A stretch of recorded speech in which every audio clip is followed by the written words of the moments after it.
As an exporter, we are always worried that whether our payments will come, how do we trust the buyer? We cannot go to the buyer's place and personally visit him, personally confirm that he is a genuine buyer.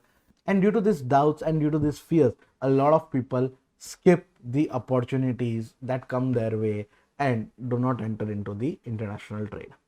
This is Kunal, your international trade expert, and today we'll be looking at couple of safest method of collecting payment from importer from the buyer when you are doing the exports. For latest updates, subscribe to our channel and press the bell icon.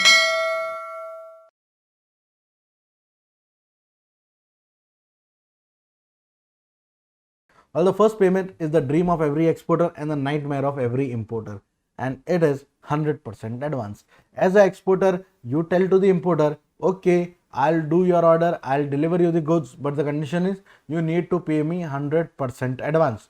Let's say if the buyer is ordering goods worth of $1 million from you, then he need to pay the $1 million in advance and trust the exporter completely. And this is the 100% advance mode of payment. If you can convince the buyer to give you 100% advance, nothing safe and more secure than receiving the money upfront. The more widespread and practical safe methods of payment would include something to do with ratio, where the amount would be divided in, let's say, 20-80, 30%, 70%, 40%, 60% in such ratios whereby the buyer gives some amount upfront while placing the order. So let's say we have a ratio of 80-20. Here the buyer will give you 20% advance, then you will start creating his order, and once the delivery and the terms of the order are matched, then you will receive the remaining 80% of the funds. So this ratio gives the exporter a little bit confidence on the buyer, and as well as gives the buyer some sort of security also that only his 20% of the funds are at risk and his 80% of the funds are secured. Now the question arises, when do we collect the remaining percentage? So let's say we have a deal of 40% advance the buyer gave us. When do we collect the 60%? And one of those options would be payment against letter of credit. So let's say you got the 20% advance and the remaining 80% is given to you in the form of letter of credit. Letter of credit is a very safe mode of payment. It is widely used also. So here, once you match the terms and conditions quoted into letter of credit, you can go to the bank, collect your remaining 80%. Other than letter of credit, the payment can also be done against bill of lading. So here what you need to do, let's say we got 20% advance from the buyer, we produced the goods, we dispatched it, we loaded it on the ship, and we got the bill of lading from the ship. Now here you need to send the scan copy, not the original one, the scan copy of bill of lading to the buyer. Once the buyer verifies that yes, my goods are officially loaded on the vessel, they have been dispatched, then he will release the payment. Now you do not need to send the buyer the original copy. Why?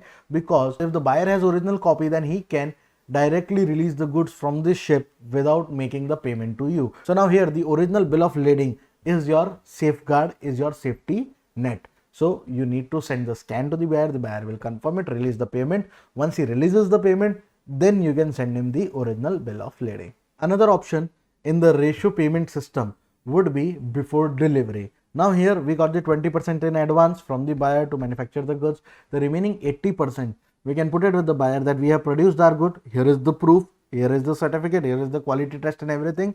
We are ready to deliver it, but we need the funds before we initiate the delivery. So here we are not handing over the goods to the shipping line, we are not dispatching them. We have just produced the goods, and at the finished stage of the goods, we are asking the buyer that now pay us the money so that we can dispatch. Now see guys, this ratio can be divided into multiple stages also. You might have 25% for pre-production. So once the order comes, you will get 25% of the funds.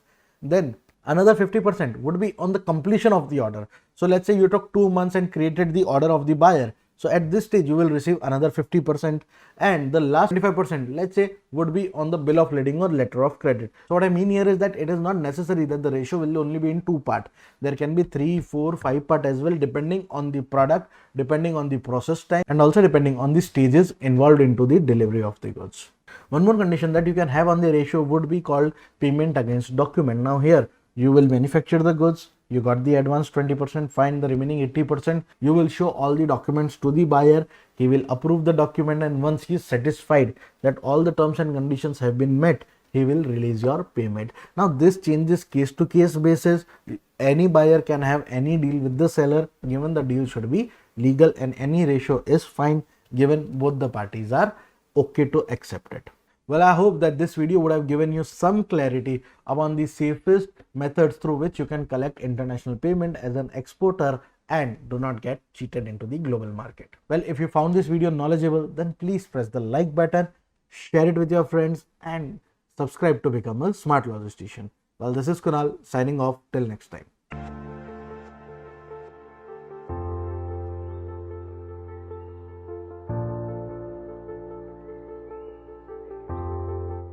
For detailed learning of all logistics subjects, visit www.logiveda.com.